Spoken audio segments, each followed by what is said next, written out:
Hey everybody, it's Joseph Shepard and welcome to a brand new show that I like calling Sap It Up, where each week we are going to dive into Canada's Drag Race Season 6 with the eliminated queens of each week.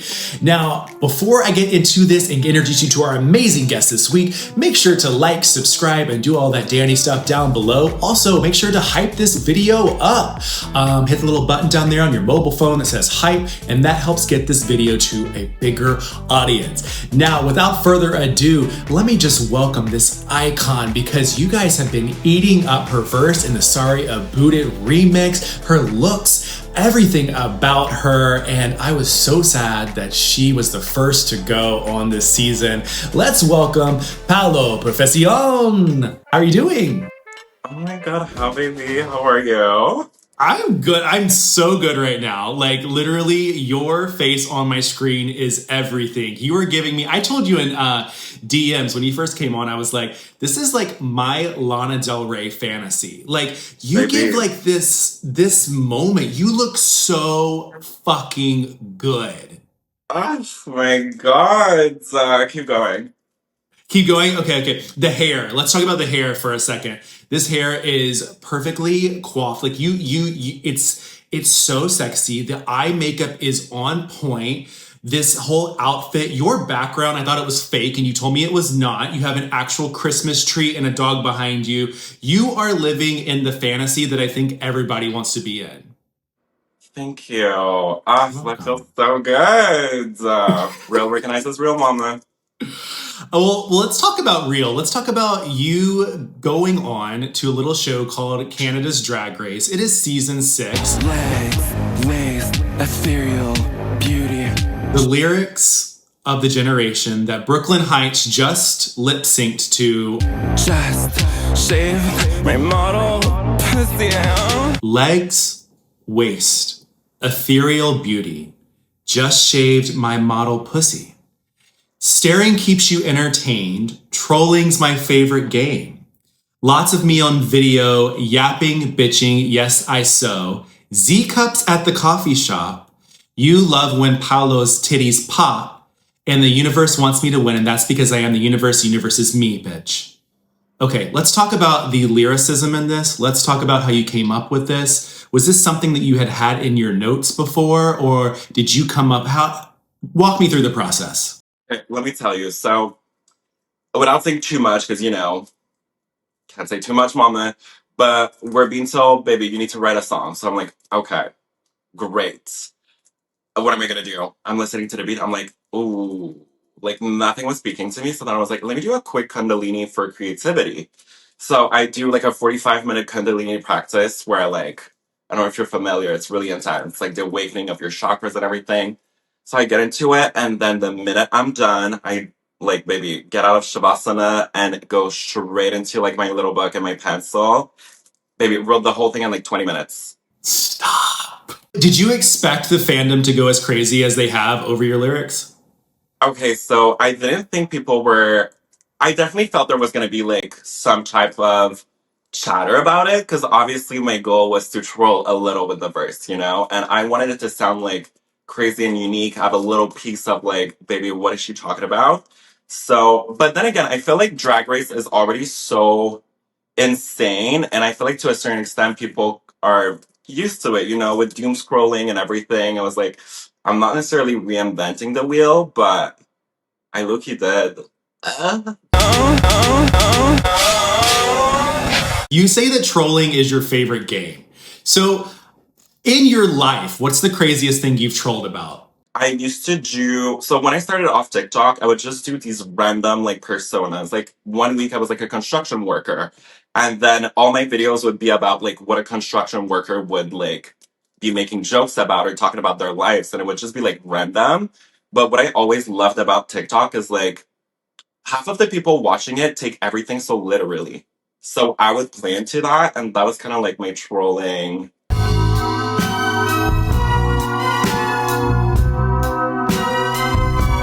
When you started drag, because when I was going through, your timeline, it looked like you started in makeup first. Was that kind of what you started in, and then you kind of morphed into drag?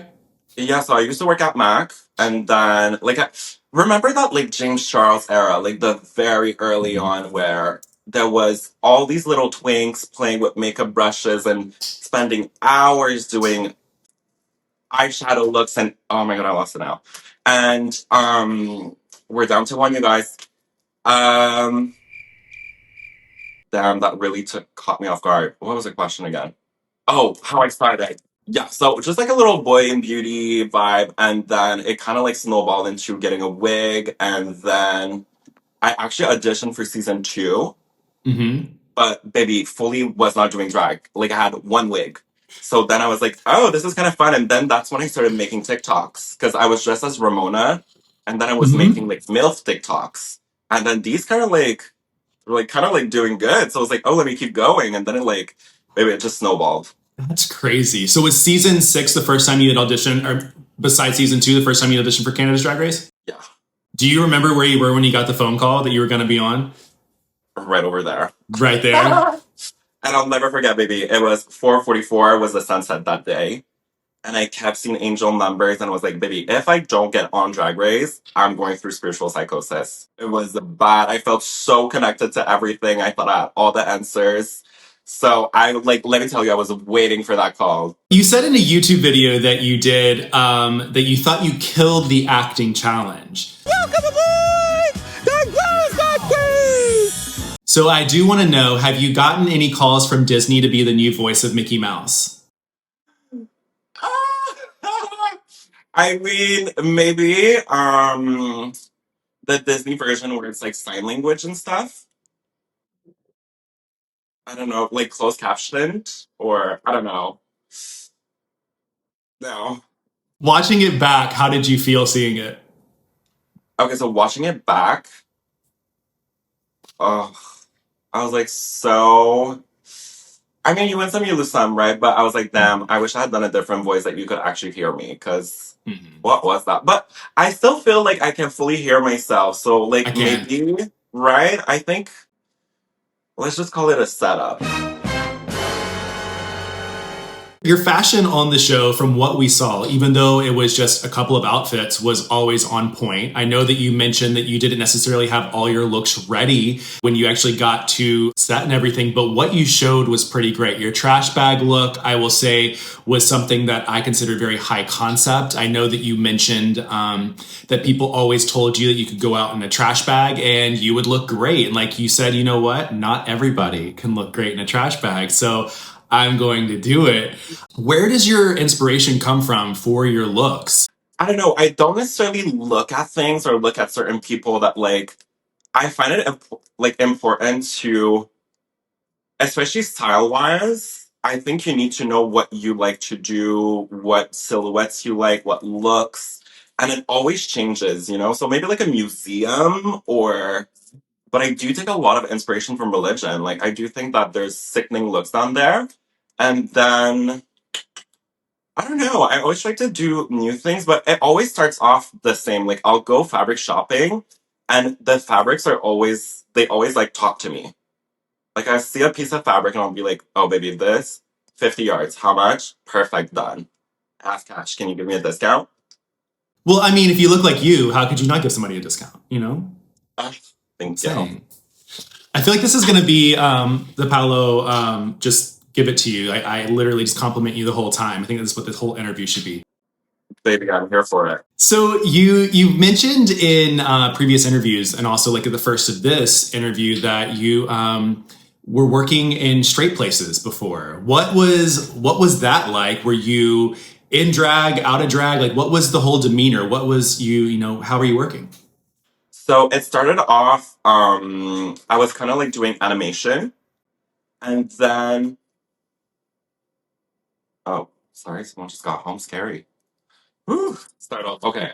So it started off as me like doing animation. I would basically just like sit in a claw machine and just drink champagne all night. It was like low-key so fun. And then it kind of fizzled into me becoming a stage manager, which I was still doing in drag for like almost a year. But then I was like, baby, like not very glam. Like, and I had a breastplate and everything diva. So it was like too much. And then I just like kind of stopped doing drag because I was like, baby, I'll do it for a chat.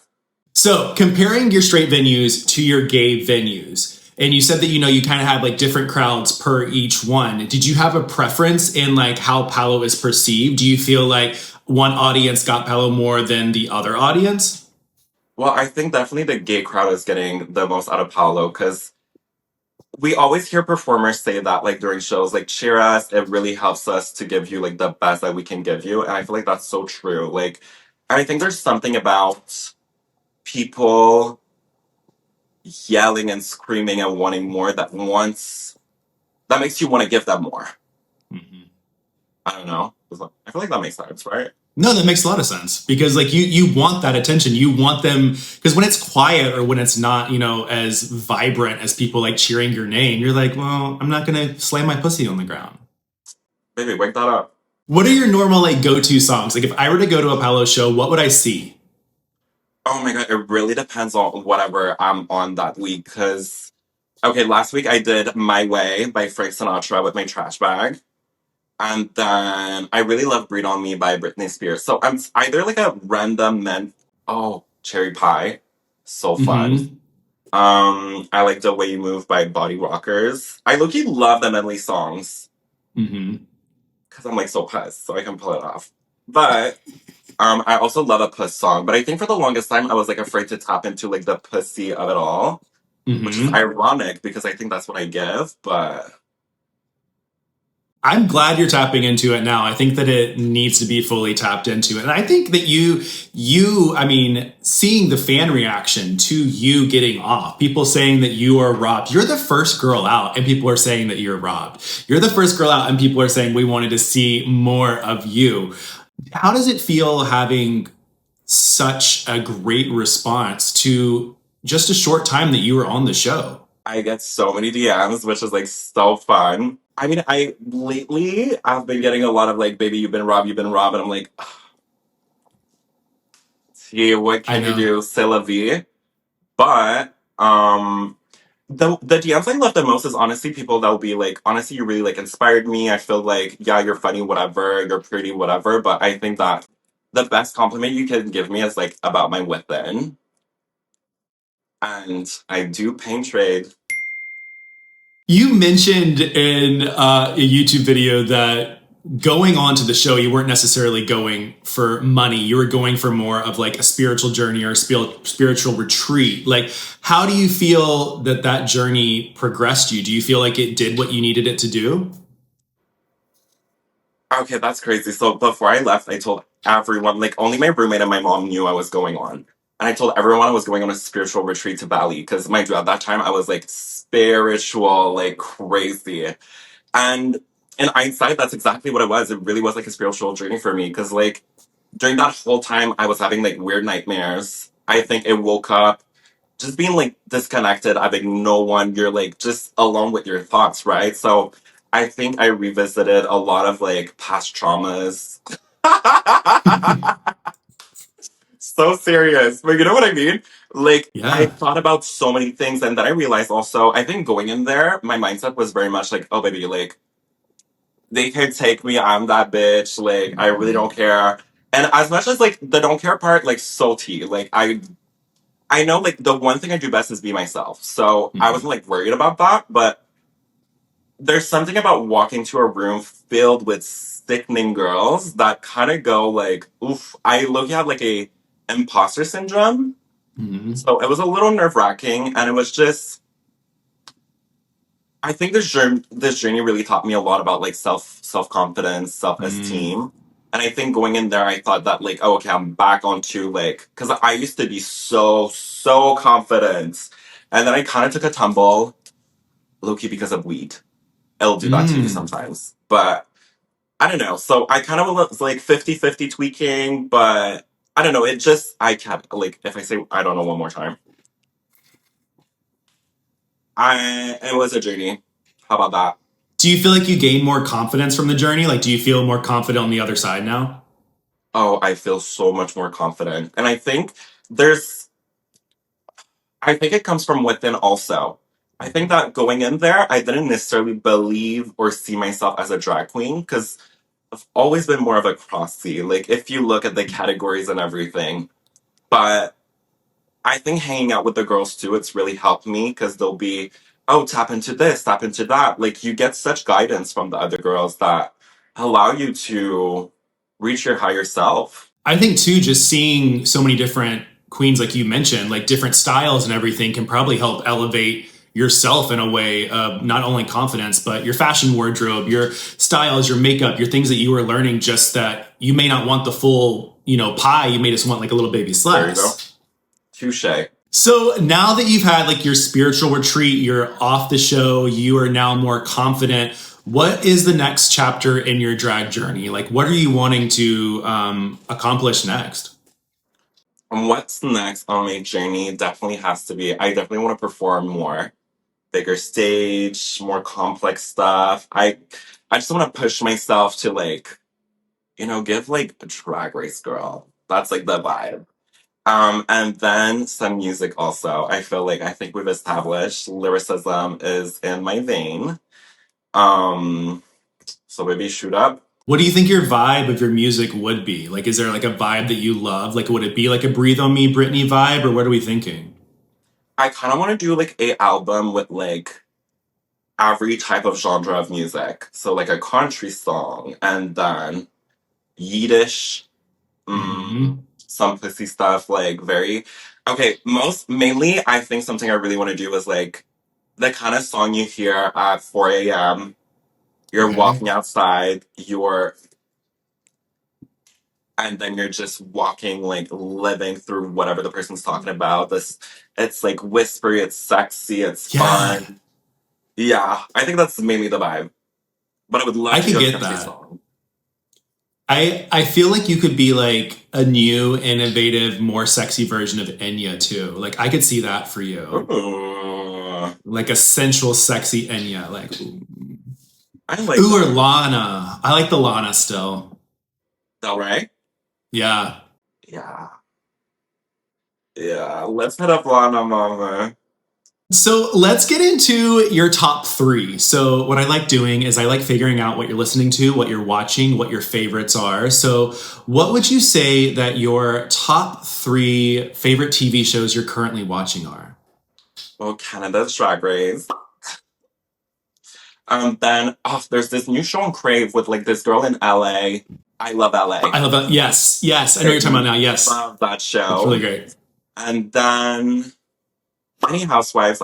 I like love watching Housewives. Do you have a favorite Housewives franchise? Okay, well, no shade. I think they all kind of suck now. I think the only one that doesn't suck right now for me is Salt Lake City. I love Salt Lake City. Okay, but I feel like Salt Lake City lately, it's been feeling like I feel like it's a little produced. Okay, I can see that. I can Like see I that. still think there's like genuine moments where they're like tweaking in their map, but sometimes it's like Mm-hmm. I feel like sometimes they do too much. Because I used to be a die-hard fan of Salt Lake City, but I'm like convinced that Heather's the producer, and she's just You not even hiding it now. stop. I actually could believe that. Have you not seen all like it's been on TikTok? They've been talking about that. Stop. No, no, I could see that because I love Salt Lake for the fact that like I just love hearing Maryisms. Like I love like whatever the fuck comes out of Mary's mouth. I'm like, I just want you to be like my talking head. Like if I am ever on a reality show, just put Mary Cosby in there. Just do that. Maybe I need to collab on a song with her. Stop, Like, that would be crazy. goals. Yeah. We'll make Luann make the beat, and then you and Mary can be on it. Oh, too much. I fear this would eat. Yeah.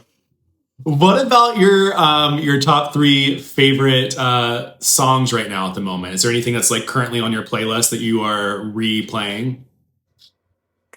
Oh my god, I'm like so bad with like the name of the songs. Okay, you know that one that goes, "Show me how you care." No, but keep I going. don't even know the lyrics. That's even crazier.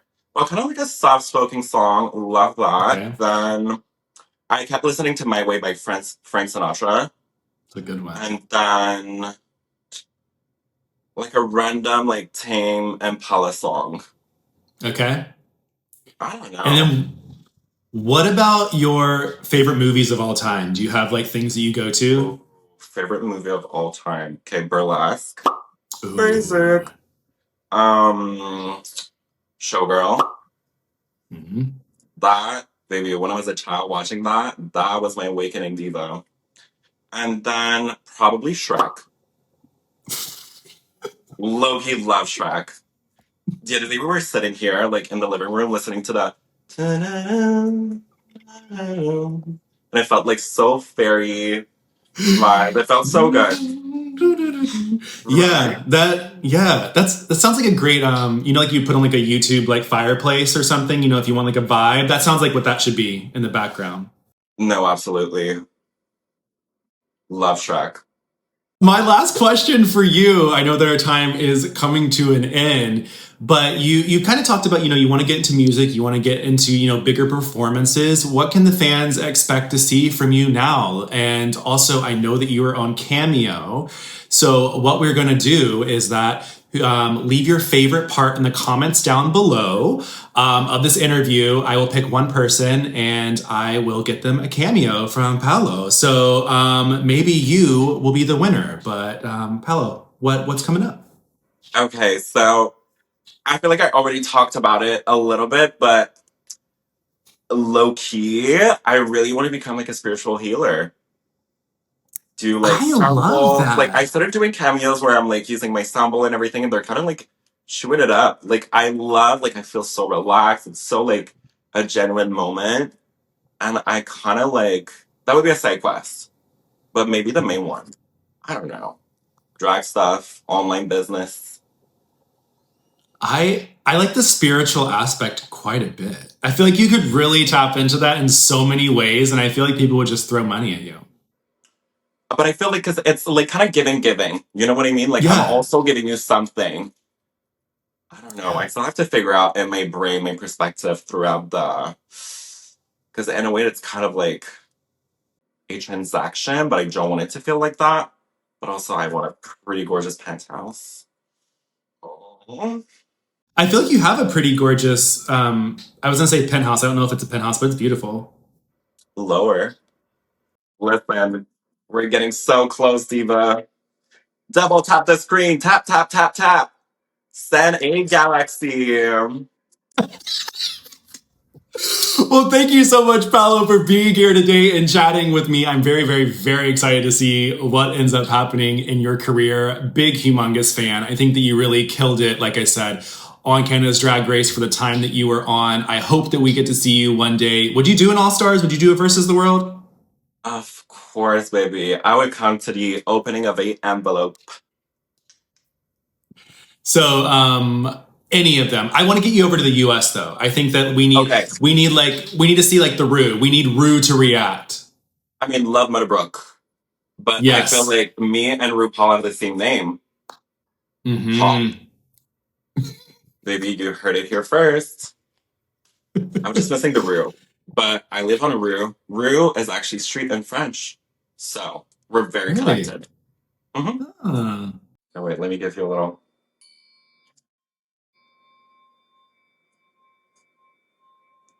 Sap it up. Big inhale. Hold, lock in that energy. And exhale.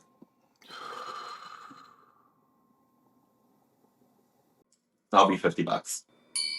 Legs, waist, ethereal, beauty, chest, shape. My model, pussy. Oh. Keeps you entertained. Trolling's my favorite game. Lots of me on video. Yapping, bitching, yes I saw. Z cups at a coffee shop. You love when Paulo's titties pop and.